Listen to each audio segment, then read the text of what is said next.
বিসমিল্লাহির রহমানির রহিম। প্রিয় দর্শক, আসসালামু আলাইকুম। আজ আমরা শুনব একটি হৃদয়স্পর্শী ইসলামিক গল্প, যেখানে সততা আর আল্লাহর উপর ভরসা একটি ছেলের জীবন পুরো বদলে দেয়। একটি ছোট গ্রামে বাস করত রাশেদ নামে এক গরিব ছেলে। তার বাবা ছিলেন দিনমজুর আর মা অন্যের বাড়িতে কাজ করতেন। সংসারের অভাব ছিল, কিন্তু তাদের ছিল একটি বড় সম্পদ, তা হলো ঈমান এবং সততা। রাশেদের মা সবসময় তাকে বলতেন, বাবা, কখনো হারাম খেও না, যা কিছু হালাল তাতেই বরকত আছে। একদিন সকালে রাশেদ স্কুলে যাচ্ছিল, হঠাৎ রাস্তার পাশে একটি মানিব্যাগ দেখতে পেল। সে সেটা তুলে দেখে ভিতরে অনেক টাকা আর কিছু গুরুত্বপূর্ণ কাগজপত্র। তার চোখ বড় হয়ে গেল। সে ভাবল, এই টাকা দিয়ে তো আমি আমাদের সব কষ্ট দূর করতে পারি। তার মনে শুরু হলো যুদ্ধ। একদিকে লোভ, অন্যদিকে ঈমান। ঠিক তখনই তার মায়ের কথা মনে পড়ল, অন্যের জিনিস কখনো নিজের মনে করো না, আল্লাহ সব দেখেন। রাশেদ থেমে গেল। সে গভীরভাবে চিন্তা করল। সে বলল, না, আমি এটা রাখতে পারি না।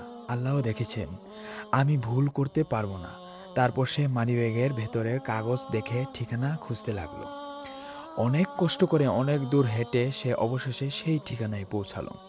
দরজায় নক করতেই একজন বৃদ্ধা লোক বের হলেন। রাশেদ বলল, চাচা, এটা কি আপনার মানিব্যাগ? লোকটি অবাক হয়ে গেলেন, কারণ তিনি অনেকক্ষণ ধরে এটি খুঁজছিলেন। লোকটি মানিব্যাগ খুলে দেখে সব ঠিক আছে, 1 টাকাও কমেনি। আর চোখে পানি চলে এলো। তিনি বললেন, বাবা, তুমি চাইলে এটা রেখে দিতে পারতে, কেন ফিরিয়ে দিলে?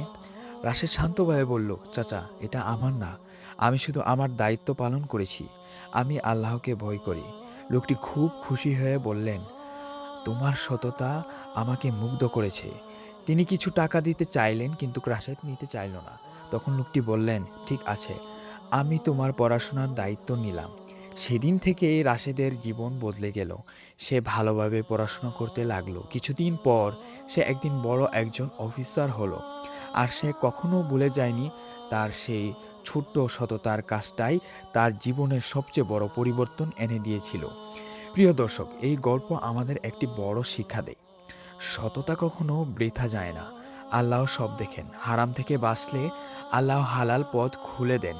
আল্লাহ বলেন, নিশ্চয়ই আল্লাহ সৎকর্মশীলদের ভালোবাসেন।